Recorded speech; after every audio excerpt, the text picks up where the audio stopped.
Sejujurnya makin membarah, makin teruk lah. Makin teruk kan? Saya nampak. Dulu ada satu kajian dibuat pada tahun 2002 oleh seorang pensyarah daripada UUM. Kalau gay dan lesbian ni, mereka biasa takkan kita kata apa ya, reveal themselves. Tunjuk. Takkan tunjuk identiti mereka.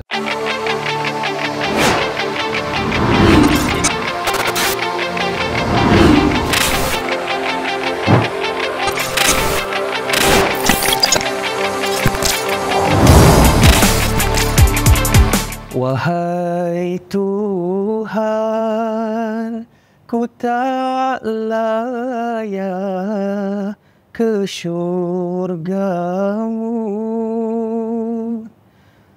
namun tak pula aku sanggup ke neraka-Mu. Assalamualaikum warahmatullahi wabarakatuh. Bersama saya, Anik Muhai sebagai host anda dalam rancangan podcast Borak Tarbiyah. InsyaAllah untuk episod kali ini bertajuk LGBT. Adakah Allah masih sayang? Tajuk ni adalah tajuk yang bagi saya, tajuk yang mungkin ramai yang sedang menanti, ramai yang sedang ingin mengetahui, dan ramai juga yang mungkin sedang mengalami tapi ingin mencari jalan untuk berhijrah. Dan insyaAllah saya hari ini bersama dengan seorang individu yang saya kagumi, yang saya sangat sanjungi. Beliau, kita baru kontak dan dari situ saya perasan yang mana individu ini bukan individu biasa-biasa. Orang kata bukan kaleng-kaleng lah. Baik, insyaAllah tanpa melengahkan masa, kita nak memperkenalkan, dipersilakan Ustaz Dr. Muhammad Izwan bin Mat Yusof. Ustaz, Assalamualaikum. Waalaikumsalam. Sihat Ustaz? Baik, Anik sihat? Sihat, Alhamdulillah. Alhamdulillah. Jujur Ustaz, bila saya tengok Ustaz berceramah di dalam YouTube, saya tengok Ustaz pergi ke bermacam-macam tempat, dan saya rasa ramai yang mungkin tersentuh disebabkan perkongsian yang diberikan pada Ustaz, daripada Ustaz. Dan sebenarnya kita susah untuk mendapat satu ruang bicara mengenai topik khususnya LGBT ni. Dan insyaAllah kita bawakan semua mengenai topik LGBT dalam podcast kali ini bersama dengan Dr. Izwan, insyaAllah. Baik. Orang kata tak kenal maka tak cinta. Eloklah saya, orang kata apa, memperkenalkan diri Ustaz dinama Allahumma salli ala Muhammad. Nama diberi Al-Fadhil Ustaz Dr. Muhammad Izwan bin Mat Yusof. Betul. Penolong Pengarah Kanan Bahagian Sosial dan Komuniti JAKIM. Keluarga, Sosial dan Komuniti JAKIM. Bahagian Keluarga, Sosial dan Komuniti JAKIM. Yeah. Dan kalau kalian semua nak tahu, beliau sering memberi konsultansi. Saya ni bukan apa, kata nak sebut ni, kata ni bahasa Melayu pun tak adalah ni sangat kan. SPM pun okay. So konsultansi dan khidmat nasihat khususnya mengenai LGBT. Okay Ustaz, saya nak tanya, kalau ikutkan kan, isu LGBT ni sudah makin berleluasa di negara kita, yang mana kita sendiri semua tahu ia melanggar fitrah manusia. Dan saya sebenarnya terkejut bila mana sekarang ni media sosial berleluasa, contohnya TikTok, Instagram, Facebook, banyak mempromosikan isu-isu LGBT secara halus. Betul Ustaz? Betul. Dan kalau kita perasan, tak naklah sebut nama movie dan sebagainya kan, sedikit sebanyak remaja yang melihat, yang tidak mampu membezakan baik dan buruk, mereka sedikit sebanyak akan bertanyakan, ini betul ke, ini tidak ke? Dan kalau ditanya kepada insan yang tidak mampu menjawab, ataupun mungkin menjawab dalam keadaan yang salah, takut, khawatir mereka akan rasa macam, mengikut jalan yang salah. Jadi dekat sini kita akan mengupas mengenai apa punca LGBT ini berlaku dan menyebar dalam kalangan masyarakat kita, Ustaz. Boleh Ustaz kongsikan? Baik, Assalamualaikum warahmatullahi wabarakatuh. Anik. Ya. Ustaz pun biasa dengar lagu-lagu Anik Mahakarya. Allah. So memang Alhamdulillah dengan bakat yang ada, kita ucap tahniahlah kepada Anik dan juga senang penonton yang menyaksikan podcast kita kali ini. Isu LGBT ni isu yang berat, Anik. Betul. Sebab tu kita kata kalau LGBT ni, kalau saya boleh istilahkan juga dengan nada yang lebih positif, dengan maksud LGBT itu selain pada lesbian, gay, bisexual dan transgender, lorong gelap berubah terang. Wah, lorong gelap berubah. Walaupun kita kata background ni hitam sikit, Betul. tapi bila ada cahaya tu dia terang. Wah. So bila Anik tanya tentang kenapa dia merebak dalam negara, sebenarnya kisah ataupun pelakon LGBT ni bukan baru, Anik. Dia seawal daripada yang Allah rakam dalam Al-Quran, kisah umat Nabi Lut. Antaranya ayat 80-84 surah Al-A'raf. So ini di antara kisah yang jelas Allah cerita dalam Quran. Apa masalah mereka ni? Mereka terlibat dengan satu perlakuan yang Allah kata ma sabaqakum biha min ahadin minal alamin, yang tidak pernah dilakukan oleh mana-mana umat manusia sebelum ini. So mereka inventor, mereka pemula. Apa yang mereka buat? Ata'tunar rijal syahwatan min dunin nisa. Mereka mendatangi lelaki yang sama jenis dan meninggalkan orang perempuan yang ada di samping mereka. Okay. So, ulama tafsir sepakat, walaupun ada di sana sekumpulan penulis-penulis Muslim yang mendukung perjuangan LGBT ni, mereka kata umat Nabi Lut kena azab bukan kerana perlakuan homoseksual ataupun liwat itu. As long kalau mereka kata suka sama suka, ada konsensus. Bahkan mereka kata mereka kena azab tu kerana adanya unsur-unsur lain. Contohnya sexual violence, keganasan seksual. Sebab bila orang luar datang tempat mereka, kota Sodom itu, dibayangkan mereka rape ataupun rogol. Dan bukan rape orang perempuan, maknanya male rape. Rogol orang lelaki yang sejenis dengan mereka. Orang luar. Yang kedua, mereka cuba divert dengan mengatakan umat Nabi Lut diazab kerana inhospitality. Tidak melayan tetamu dengan baik.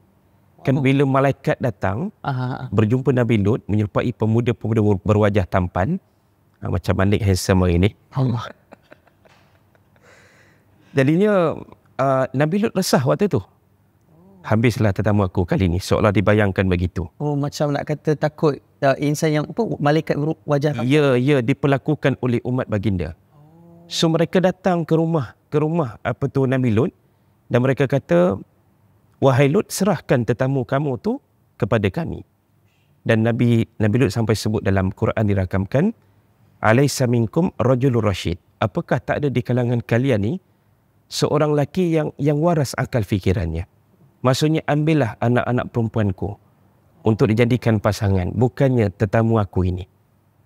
Lepas tu mereka kata seolah-olahnya, apakah kamu tak tahu kehendak kami? Istilah kalau hari ni, Anik, tak tahu ke taste kami apa? Okay. So itu yang berlaku pada zaman umat Nabi Lut AS. Jadi mereka kata, kerana sebab tidak melayan tetamu dengan baik, ada unsur keganasan seksual, itulah punca utama umat Nabi Lut diazab. Tetapi jumhur ulama tafsir mengatakan punca utama mereka diazab kenapa? Kerana perlakuan yang dikatakan homoseksual ataupun liwat itu. Mendatangi lelaki yang sama jenis dengan mereka dan meninggalkan orang perempuan. Baik. Kalau kita kata dalam konteks masyarakat kita pada hari ini, Anik rasa isu LGBT ni makin membarah ke ataupun makin macam mana? Sejujurnya, makin membarah, makin teruk lah. Makin teruk kan? Saya nampak. Dulu ada satu kajian dibuat pada tahun 2002 oleh seorang pensyarah daripada UUM. Kalau gay dan lesbian ni, mereka biasa takkan kita kata apa ya? Reveal themselves. Tunjuk. Takkan tunjuk identiti mereka. Sebab apa? Kalau mereka tunjuk, mereka akan kena kecap. Masyarakat kita ni masyarakat yang dianggap memang tak boleh terima pelakon LGBT yang dizahirkan secara terang-terangan. Tetapi, kalau kita lihat pada hari ini, 2023. So, kajian tu 2002. Dah almost 21 years. Betul. Hari ini dengan media sosial yang pelbagai, antara yang kita kata agak obvious adalah Twitter dan juga TikTok. TikTok ya. Facebook ni mungkin zaman-zaman Ustaz lah kot, yang dah masuk 40 ke atas. Okey, ataupun Instagram lebih pada gambar-gambar. Betul. Tapi kalau kita tengok, kita perhati, dia banyak berada di laman Twitter dan juga di TikTok. Jadi mereka dah tak segan silu. Sebab tu kita kata dalam isu LGBT ni, kalau kita betul-betul perhatikan di media sosial terutamanya, dia sudah mula semakin nampak. Kalau contoh dia nak jual kosmetik, kadang-kadang menggayakan watak-watak tertentu, berpakaian silang jantina. Jadi bagi Ustaz ataupun bagi saya, ini di antara perkara yang boleh bersama-sama kita renungkan. Dia makin membara, dan bila Anik tanya kenapa berlaku, actually banyak faktor. Antaranya cara seseorang itu dibesarkan. Contoh, watak ayah ni tak dominan dalam keluarga. Okay. Ayah kita kata biasa keluar cari nafkah, jarang masa berada di rumah, so anak banyak masa dengan ibu. Okay. Dalam Islam pula ada 3 waktu Anik dan senang penonton, yang Allah sebut anak-anak nak masuk bilik orang tua kena minta izin. Betul.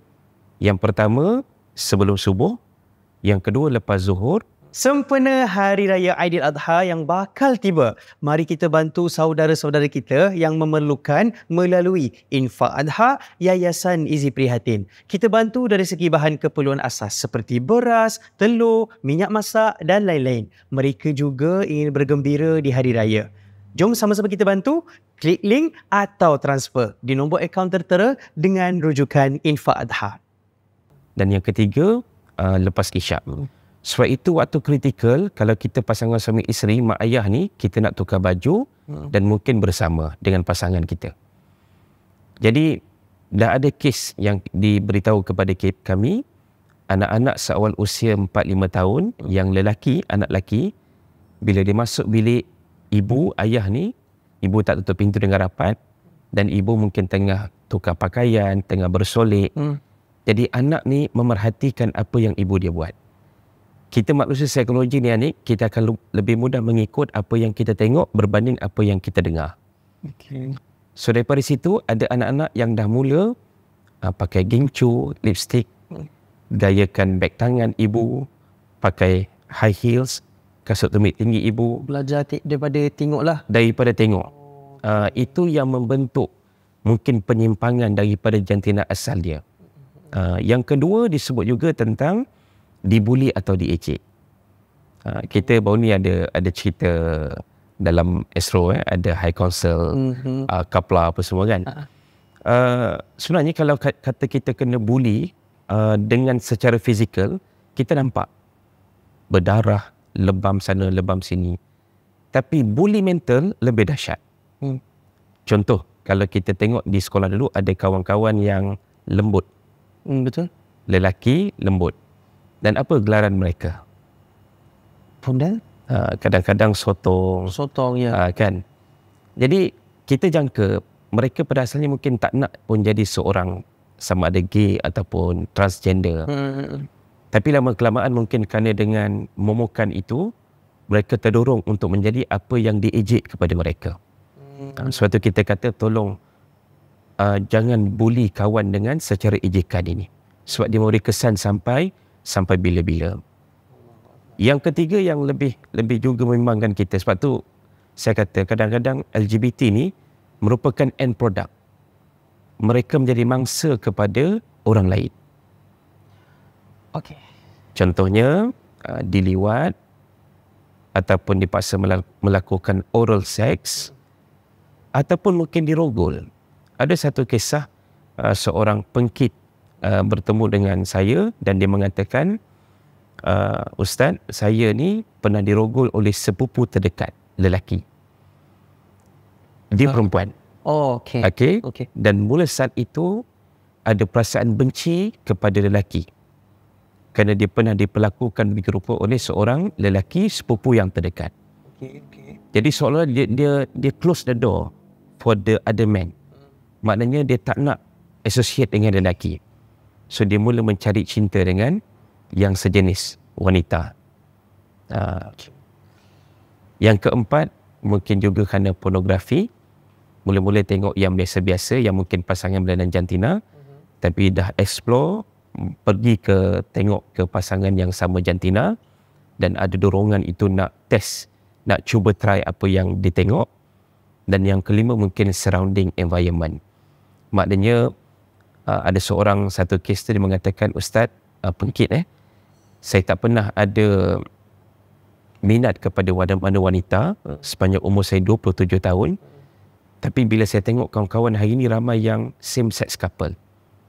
Maknanya lelaki dengan lelaki, perempuan dengan perempuan, saya pun nak test. Macam mana rasa kalau couple sesama jantina ni? Bila dah couple same sex ni, kata dia dah masuk dalam alam ni, nak keluar memang susah. So pesan dia, jangan cuba try test. Jangan cuba try test. Okey. So itu peringkat awal untuk kita sama-sama faham lah. Okey, faham. Wah, banyak soalan satu tu saya nak rungkaikan satu-satu, nak record balik tu banyak. Yeah. So pelbagai faktor lah sebenarnya mendorong mereka terjebak dalam dunia LGBT ni. Ya. Yeah.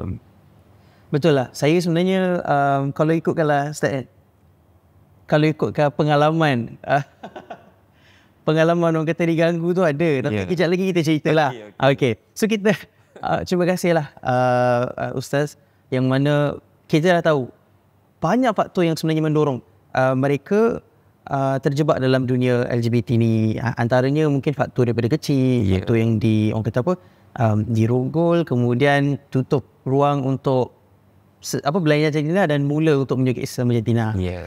Dan mungkin juga sebenarnya ada di antara mereka yang saya nak tanya Ustaz lah. Boleh. Kalau ikutkanlah kan, LGBT ni, isu ni, mereka yang sedang menghadapi ujian ini, ada tak berkaitan dengan penyakit genetik ataupun penyakit mental? Apa pandangan Ustaz? Okey, pada pandangan Ustaz, bila kita tengok beberapa kajian tentang faktor-faktor genetik ini, sebenarnya perkara ini boleh dibahaskan. Sebab tu keluar antara teori born that way. Maknanya dia lahir itu sudah ditakdirkan dia menjadi seorang LGBT misalnya. Tetapi bagi kita yang Muslim, Anik, kita akan base kepada dalil daripada hadis Nabi SAW. Nabi mengatakan, kullu mauludin yuladu alal fitrah. Setiap anak yang lahir itu lahirnya dalam keadaan fitrah. So bila baby yang lahir itu dia suci bersih. Dia tak ada keinginan ataupun kita kata tendensi, kecenderungan untuk menyimpang daripada fitrah asal dia seorang insan yang suci bersih daripada dosa. Budak kecil mana ada nak niat nak minum arak lagi misalnya. Budak kecil tak ada lagi keinginan nak menagih dadah misalnya. So samalah kita kata LGBT ni melalui kepada minat sesama jantina ni, bagi kita dia merupakan satu ujian kerana faktor-faktor mendatang. Sebab tu istilah hari ini perbahasan antara nature vs nurture. Bagi pendukung yang mengatakan ini disebabkan genetik, disebabkan teori-teori tertentu macam born that way tadi, itu mereka istilahkan sebagai nature, secara semula jadi. Tapi bagi kita yang mengkaji di kalangan yang Muslim, di kalangan para psikologis ataupun kaunselor dalam bidang kaunseling, kita akan mengatakan ini faktor-faktor nurture. Maknanya faktor-faktor mendatang sepanjang proses kita membesar. So apa yang kita tengok, kita akan absorb. Apa yang kita tengok, kita akan adapt.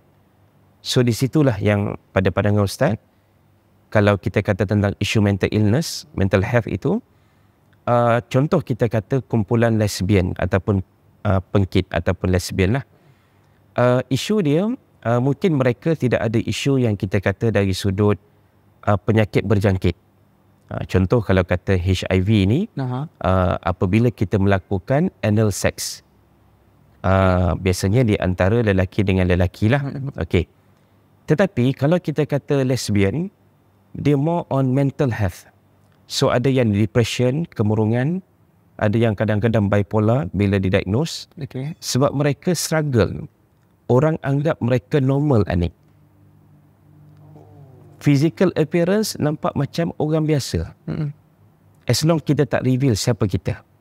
So orang anggap kita, ni orang biasa heterosexual yang minat kepada berlainan jantina. Tapi rupa-rupanya dia struggle dalaman.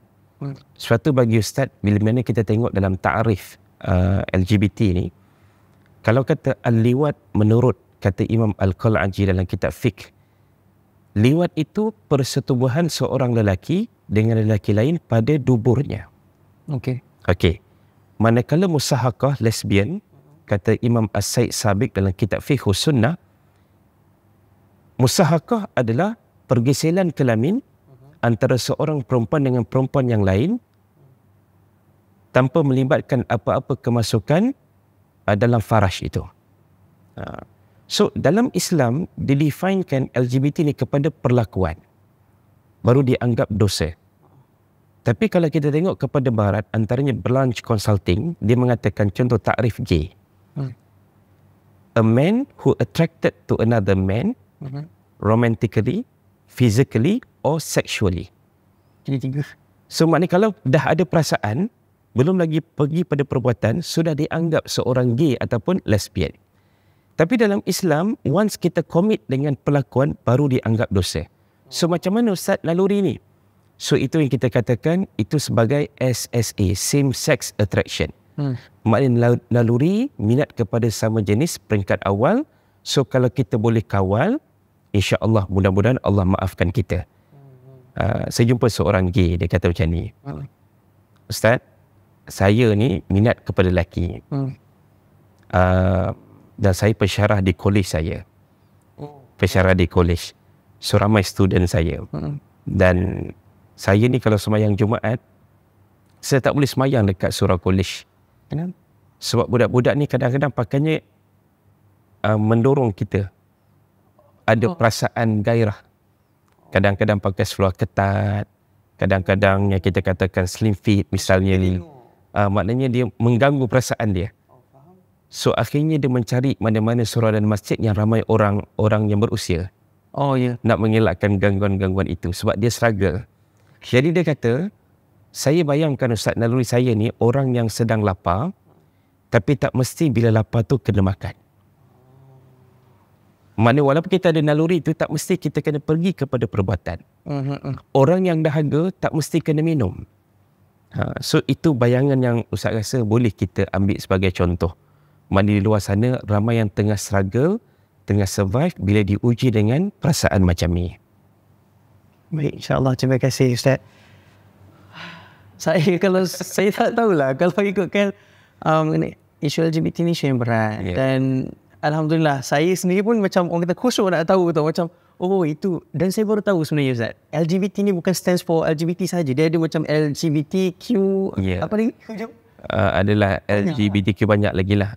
So nak kata macam setiap satu huruf tu merujuk kepada satu golongan tertentu, betul tak? Ya, betul. Dan itulah ujian yang mungkin saya faham berat untuk orang kata apa, dilalui. Tapi pada kalian semua berada di luar sana yang sedang diuji, kuatlah insya-Allah. Okey, sebelum tu stay dulu, kita nak pergi soalan seterusnya. Okey Ustaz, saya suka apa pernyataan Ustaz tadi yang Ustaz kata, selagi mana tidak mendorong ke arah perbuatan tersebut, masih orang kata masih dapat mengawal, is okay. Maksudnya ialah kita orang kata masih boleh diselamatkan lah. Tapi once you dah masuk, sebab tu jangan cuba try test. Okay. Okay, so soalan yang seterusnya Ustaz. Okay. Saya cuba menyuarakan pandangan ataupun mungkin individu-individu yang sedang yang sedang mengalami sakit ataupun mungkin rasa ini. LGBT, adakah amalan mereka diterima? Macam contoh, kalau kita minum arak, ada yang kata apa, 40 hari tak diterima amalan. So kalau macam LGBT ni macam mana Ustaz? Dah lah orang kata, mungkin dia dah potong ke, atau Allah yang kata kan. So macam mana tu dengan amalan mereka ni? Baik, terima kasih Ani. Ustaz pernah didatangi oleh kumpulan maknya. Dan ada yang telah melakukan pembedahan jantina. So diorang tanya, Ustaz, agak-agak solat kami ni Allah terima ke tidak? Kita sebagai seorang yang menerima persoalan macam ni, kita nak letakkan diri kita di sudut mana? Sebab tu kita kata sama ada kita nak jadi da'i, pendakwah yang membimbing, mengajak orang ke jalan Allah, ataupun qadi, sebagai seorang hakim yang akan menjatuhkan hukuman. So kat luar sana sebenarnya ni ramai di kalangan masyarakat kita ni perlukan bimbingan dan juga tuntutan perjalanan ke arah yang lebih baik. Kalau kat surau masjid, alhamdulillah semua dah elok dah jemaah surau masjid, insya-Allah. Insya-Allah. Tapi kat luar sana tu ramai lagi yang kita perlu mendekati mereka dan mereka perlukan bimbingan daripada orang-orang yang berilmu, orang-orang yang kita kata memahami isu macam ni. So, jawapan Ustaz jelas ya. Ustaz kata, solatlah selagi mana anda boleh solat. Mudah-mudahan satu hari nanti solat itu akan menjadikan anda sebagai hamba Allah yang bertakwa yang terbaik. Sebab kita berpegang kepada ayat daripada Al-Quran, inna solah tanha anil fahsya wal munkar. Solat itu akan mencegah perkara keji dan mungkar.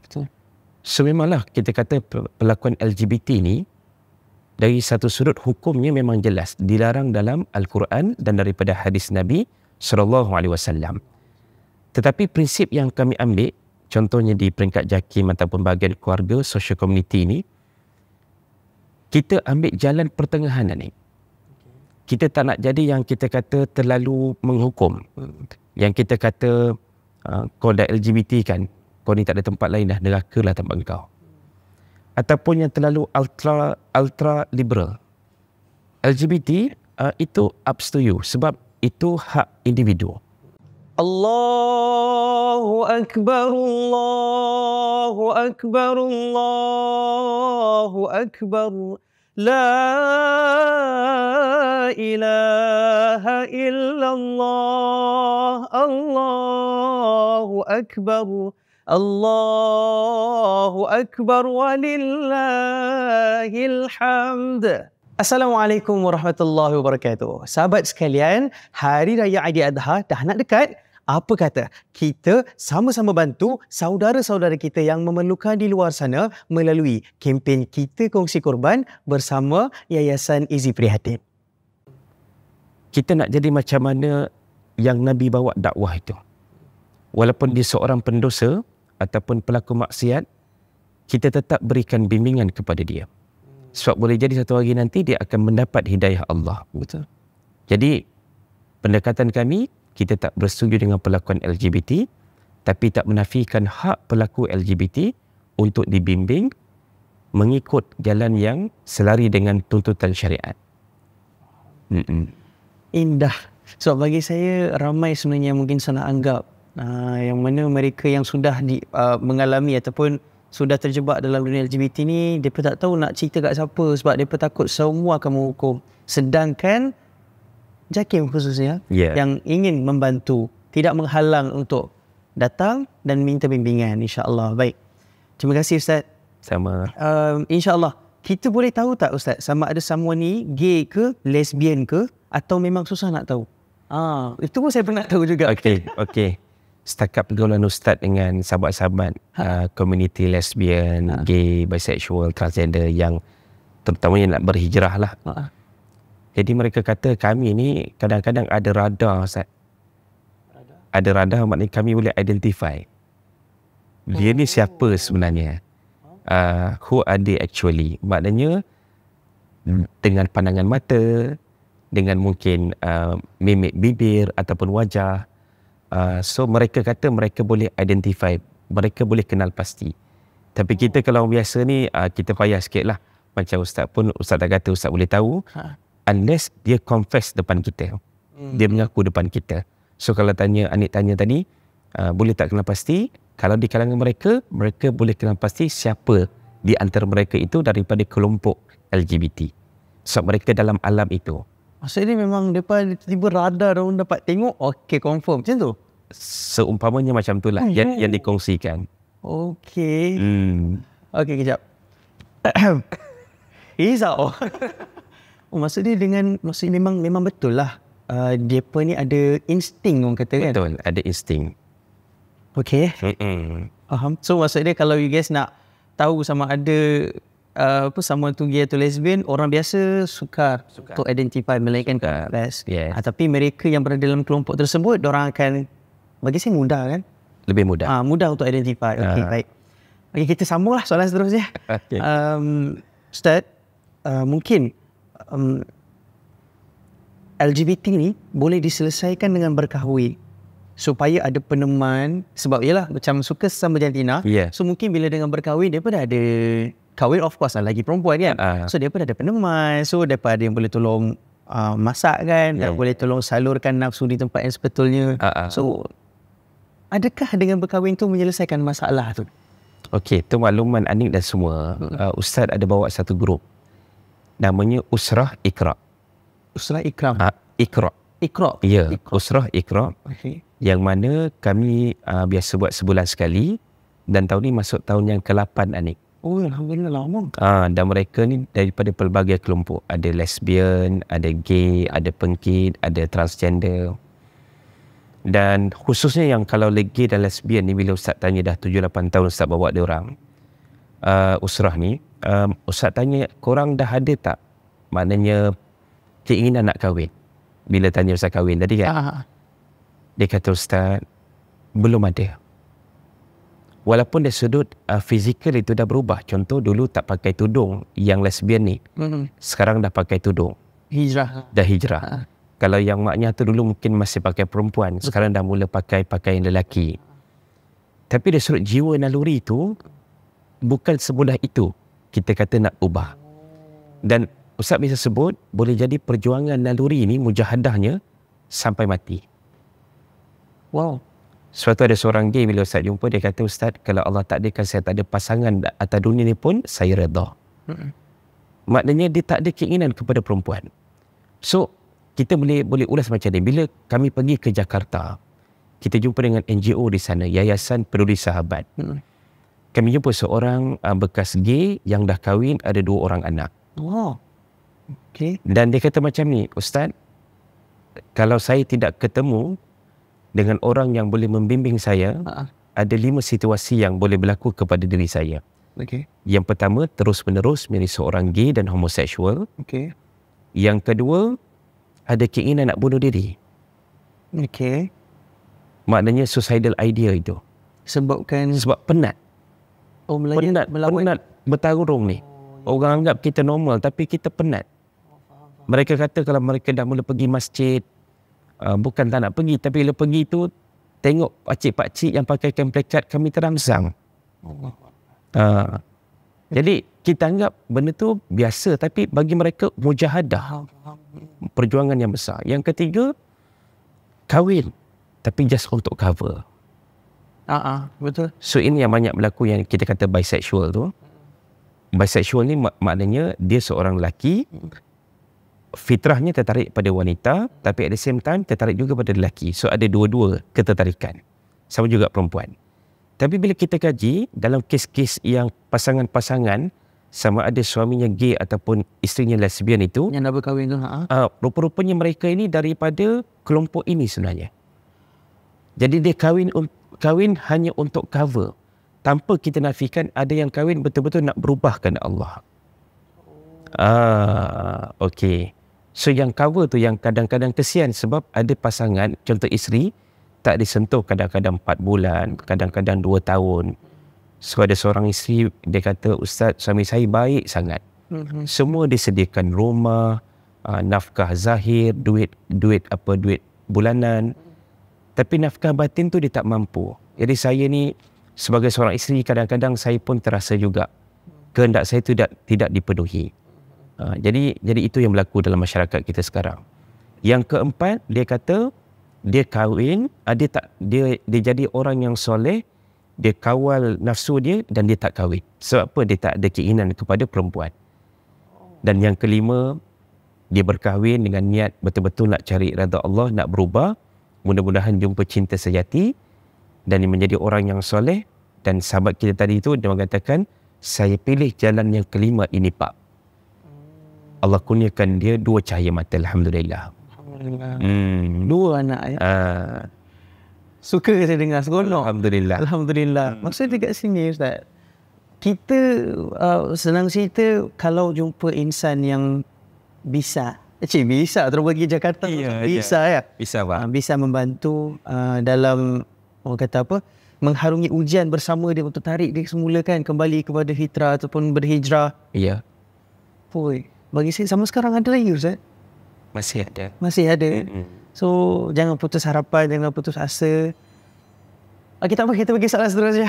Sebab saya rasa macam sekejap lagi kita simpulkan, rumuskan lagi, insyaAllah. Ada tak lepas itu Anik tu? Ada. Tak apa. Nanti kita cuba rungkaikan satu persatu. Betul, insyaAllah. Okey, Ustaz, apa kaedah dalam Islam yang boleh Ustaz kongsikan tentang macam mana kita nak elak ataupun kita nak rawat penyakit LGBT ni? Baik.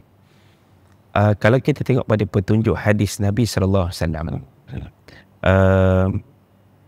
Nabi kata antaranya as-saumu junnah. Puasa itu perisai. Okey. Ada orang kata, "Alah Ustaz, dia kena suruh puasa kita ni." Macam klise sangat kan? Tapi bila Nabi sebut macam tu, bermaksud ada hikmah dan ada dia punya mujarab di situ. Dan bila kita puasa ni sebenarnya dia boleh mengendurkan syahwat. Okey. Suatu bila puasa, kita akan fokus kepada puasa kita. Betul. Kita akan, kalau kata bulan Ramadan, kita nak baca Quran banyak-banyak, tarawih, qiyamul lail. Kita nak lupa benda-benda yang kita kata yang tak elok ni.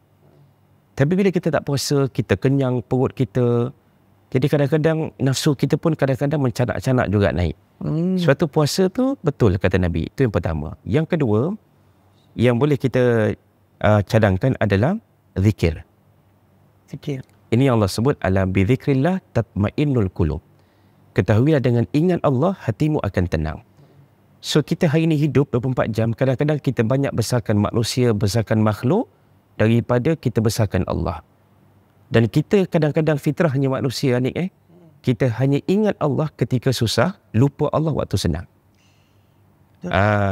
Jadi bagi Ustaz lah, kalau boleh kita cuba dua perkara ni. Dan yang ketiga, macam Allah sebut dalam Al-Quran, wasta'inu bis-sabri was-salah. Minta tolonglah kamu kepada Allah dengan cara sabar dan solat. So perjuangan ni macam Ustaz kata tadi, bukan sekejap mungkin sampai mati, mujahadah nafsu kita, naluri yang minat kepada sejenis ni. Tapi itulah kesabaran kita, mudah-mudahan Allah nilai dengan pahala yang tertinggi. Dan yang keempat, solat. Ini yang Nabi sebut, seorang anak Adam bila ada masalah, ambil wuduk, solat sunat 2 rakaat, kemudian munajat, mengadulah kepada Allah. Kita dengan Allah ni dia lebih daripada kawan. Lebih daripada pembesar-pembesar di kalangan kita manusia pada hari ini. Sebab apa? Kita bahasakan kita dengan Allah, aku engkau. Betul. Ya Allah, aku hamba engkau yang hina.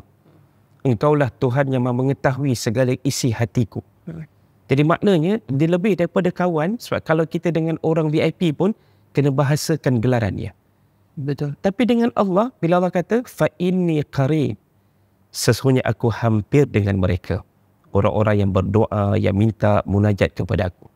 So pada pandangan Ustaz lah, 4 kaedah tadi cuba amalkan. Dan jangan lupa juga kalau boleh lazimi istighfar dan selawat. Lazimi istighfar dan selawat. Astaghfirullahalazim wa atubu ilaih. Dan juga Allahumma salli ala Muhammad wa ala ali Muhammad. Masya-Allah. Itulah antara tips yang Ustaz boleh kongsikan untuk kita semua amalkan, khususnya mereka yang ingin berhijrah.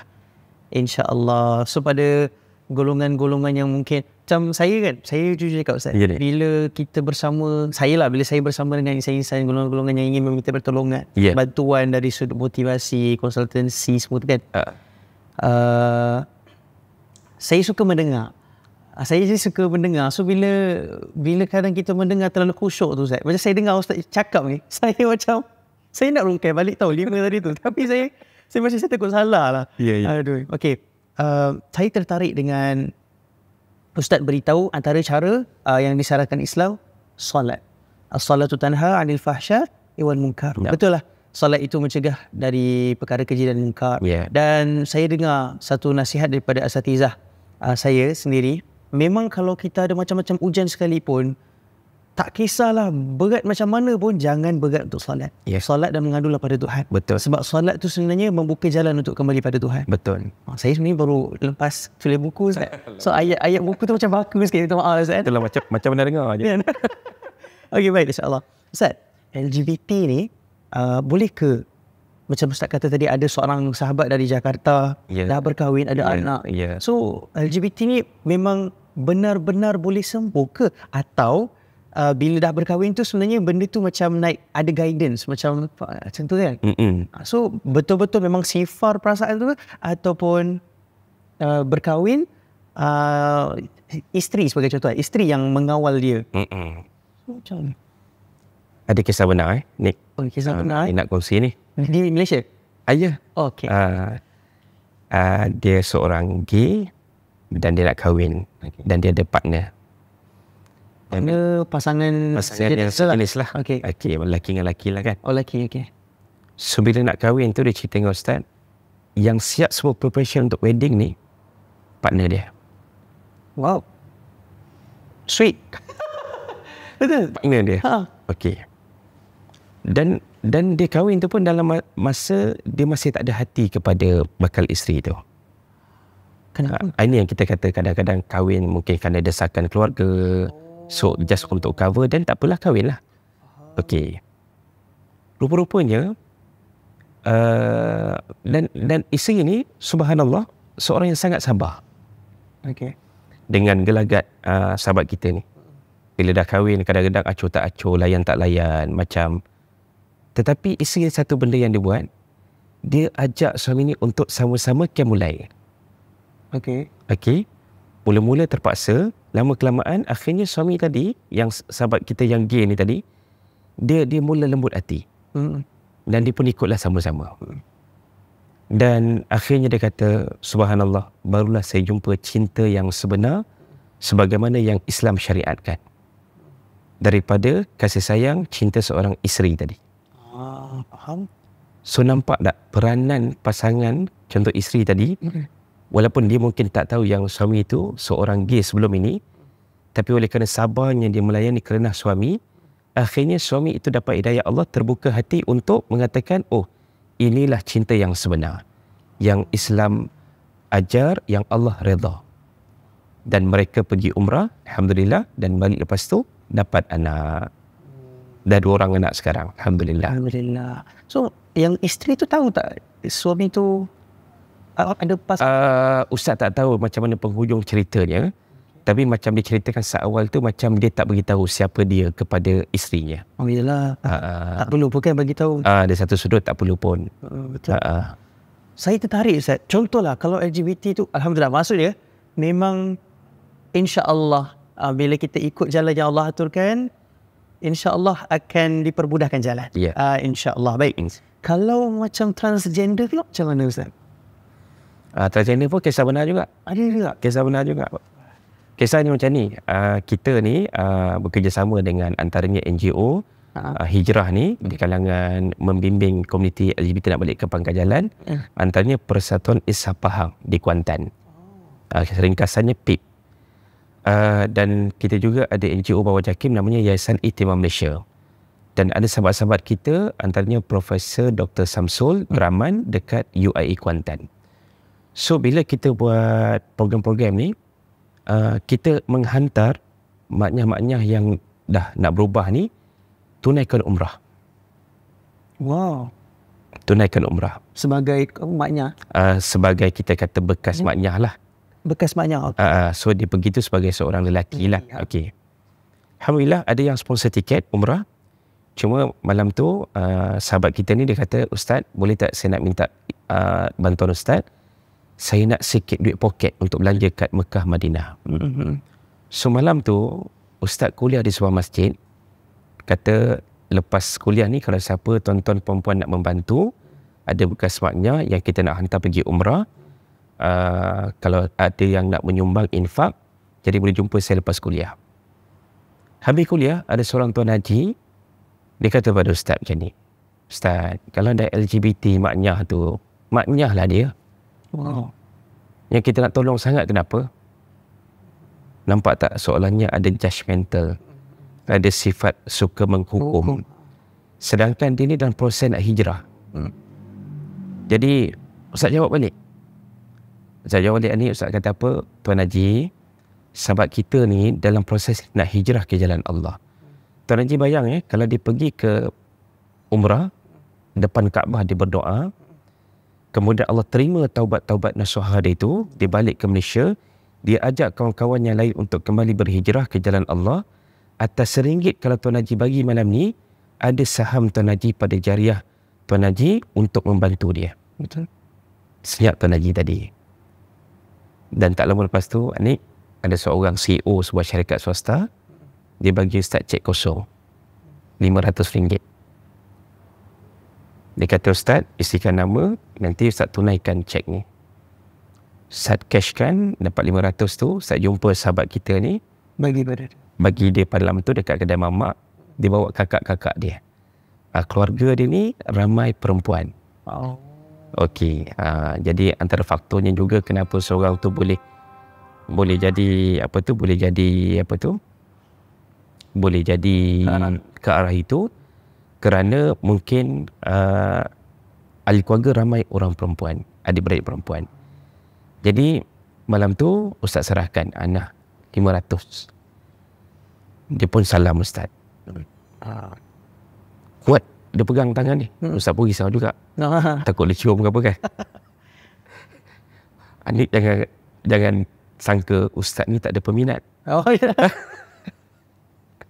Faham. Kita ingat dalam kita nak membimbing kawan-kawan kita ni, okeylah kita lepas bebas daripada dugaan. Rupanya ada juga yang menduga kita. Oh. Okey. So alhamdulillah, dan dia kata apa? Ustaz, saya akan ingat benda sampai mati, saya tak akan lupa. Terima kasih kepada yang dah bantu saya.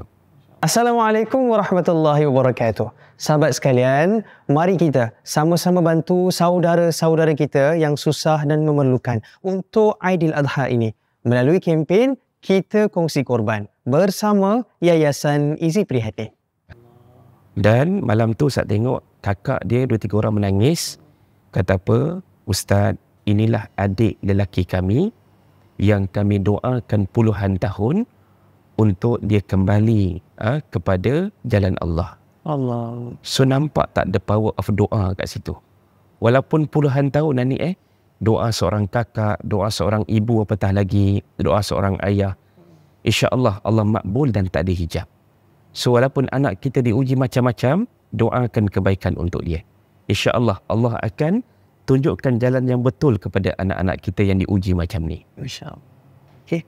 Terima kasih Ustaz. Saya sebenarnya bila dengar kan lega, sebab sebenarnya ada yang nak membantu, ada yang willing untuk memang meringankan tangan untuk tarik mereka semula kembali berfitrah. Yeah. Okey, mungkin Ustaz boleh beri tak pesanan seandainya ada ahli keluarga ataupun yang ada kaitan dengan individu, teman yang boleh orang kata menarik mereka ni kan.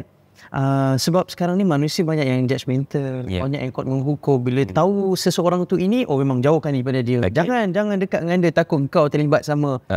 So, benda macam ni bagi saya lah satu negativity yang dipupuk, yang didoktrin dalam hati untuk membenci dan dibiar macam tu je mereka. So macam mana dia nak minta bantuan dengan siapa, dia pun tak tahu. So mungkin apa pesanan doktor, pesanan Ustaz bagi mereka di luar sana yang mungkin ada dua lah. Pertama, pesan pada individu yang boleh membantu dan juga pesan pada mereka yang tergolong dalam dunia LGBT.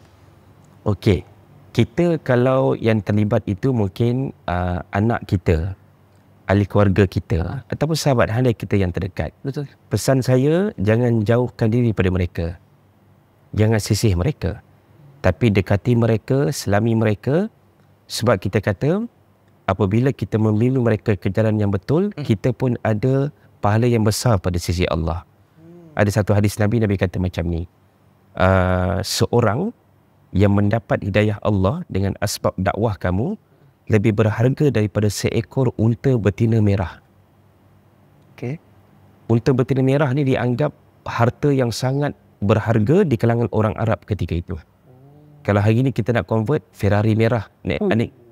Mahal. Mahal kan? Mahal. So walaupun kereta tu harga sejuta, 2 juta pun tak terbanding dengan pahala yang Allah nak bagi pada kita. So jangan sisihkan mereka, dekati, selami dan ajak mereka kembali ke jalan Allah Subhanahu Wa Taala. Itu yang bagi mereka yang nak membimbing. So kita kena sentiasa continuous advice pada mereka, jangan putus asa, Jangan kita kata patah semangat, sebab mereka ni orang yang kita kena dekati. Yang kedua, mereka yang terlibat itu sentiasa sangka baik dengan Allah. Sebab biasa bila macam ni Anik, dia orang akan kata Allah tak adil. Kenapa aku yang kena uji macam ni? Kenapa tak orang lain? Sebenarnya kadang-kadang kalau kita be positif, boleh jadi Allah nak angkat darjat kita. Betul. Ustaz bagi contoh, kalau kita orang biasa, Anik, kita diuji untuk mengelakkan zina. Lelaki dengan perempuan, nak pergi sampai ke zina tu bukan mudah.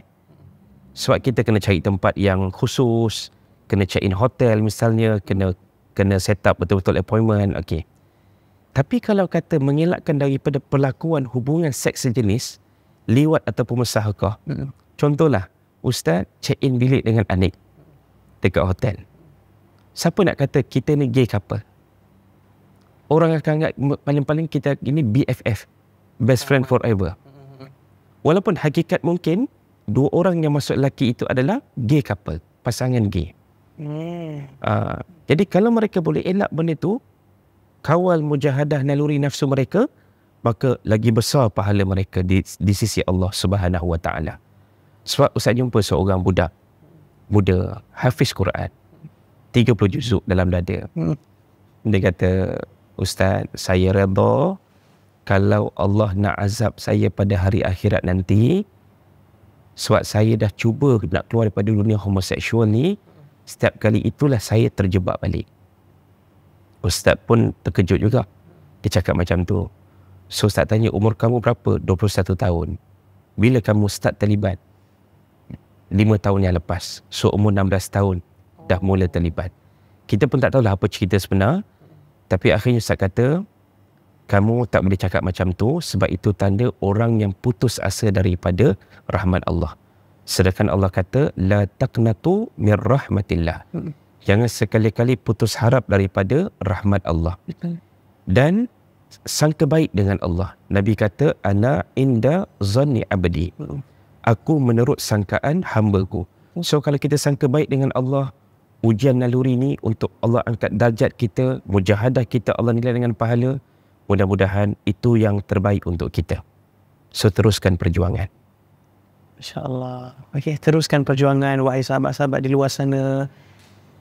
Sebab itulah kalau kita memandang sesuatu benda, isu ataupun masalah, bukanlah saya nak katakan kita pandang tu anggaplah ujian kita tu biasa, ujian orang lain lagi berat. Benda tu betul, tapi nak bagi tahu janganlah kita merasakan ujian kita tu kita seorang je yang alami. Sebab ramai sebenarnya yang ingin membantu, ramai sebenarnya yang bersama dengan kita. Kena faham benda tu dan kena terima.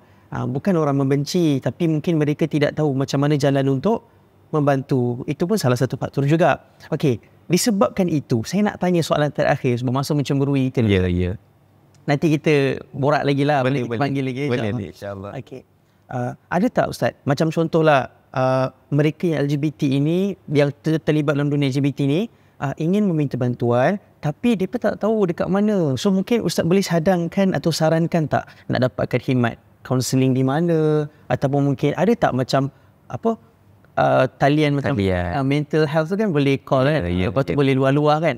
So kalau macam dunia LGBT ni, ada tak bantuan dan macam mana nak approach bantuan tu? Baik, terima kasih Anik atas soalan tu. Itulah kita dah cerita panjang kan, tiba-tiba apa channelnya, apa salurannya. Jadi kalau saya di bahagian keluarga, sosial dan komuniti JAKIM, Jabatan Kemajuan Islam Malaysia, pejabat kami di Komplek Islam Putrajaya, Presin 3, sebelah Masjid Besi. Oh, saya pernah pergi. So kami di Aras 4 Blok B. Ustaz sendiri memegang unit bimbingan kecelaruan gender. Wow. So memang kalau apa-apa isu LGBT akan dirujuk kepada saya. Okey. Kalau nak talian, boleh berhubung dengan 03 8870. Kalau kata general line tu 7,000. Maknanya 03 8870 7,000. Kemudian kata nak berkomunikasi dengan saya ke Dr. Izzuan di bahagian keluarga, Social Committee JAKIM, ataupun kalau kata nak direct line pun boleh. 8870 7534. Ingat tu 7534. Itu direct line kepada saya. Dan kita juga ada NGO di bawah JAKIM namanya Yayasan Ihtimam Malaysia. Pejabat pun di Masjid Besi, yang mana kita melakukan macam Ustaz kata tadi, ada usrah Iqra. Yang tu sebulan sekali. Jadi maknanya kita akan tentukan berkumpul biasanya dalam 15 ke 20 orang. Kami usrah ni Anik kita buat santai je. Kita baca Quran sama-sama. Sebab tu mukjizat Quran ni jangan pandang remeh.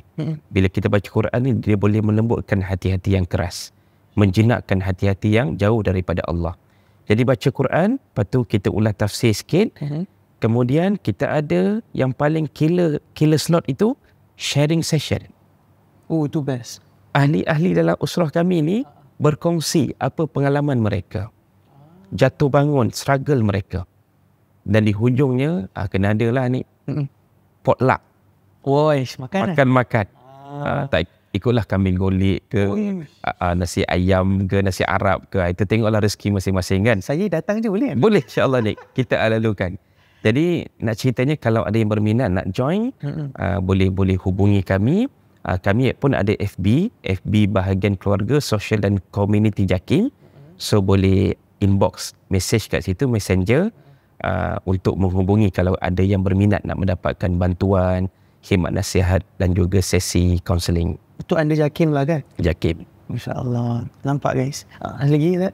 Itu setakat JAKIM. Itulah. Saya sebenarnya jujur cakap, saya pun nak bantu mereka. Saya pun tak tahu. Saya bukan tak tahu apa, macam takut tidak kuat. Takut tidak ada yang orang kata apa. Saya pun tak adalah pakar, ustaz pakar dalam bidang ini. Jadi bila tahu ada channel yang boleh kita salurkan, so lepas ni mungkin saya akan tanya kat mereka, kalau mereka nak khidmat kaunseling kamu, boleh kita channelkan pada Dr. Izwan dan juga pihak JAKIM teruslah, insyaAllah. Baik. Terima kasih Ustaz Izwan atas perkongsian mengenai LGBT. Adakah Allah masih sayang? Jadi bertepatan dengan topik ni, mungkinlah yang terakhir saya nak tanya.